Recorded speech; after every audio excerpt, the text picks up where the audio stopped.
So in this video, you'll learn how to enable or disable the floating shutter button on your Samsung Galaxy A36, A56 and A26. So the first step is to open the camera app, and then you want to navigate to your camera settings. From here, you want to scroll until you find the option shooting methods and tap on it. And then you should see floating shutter button with a toggle next to it. So in order for you to enable this floating shutter button, just tap on the toggle once to turn it on.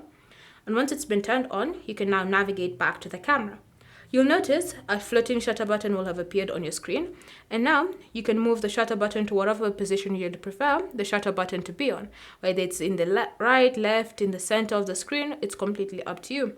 So now, whenever you're taking an image, you can use the original shutter button, or you can use the floating shutter button, so when you press on it once, an image will still be taken on your device. So it's completely up to you to decide how you're going to be using this feature on your phone.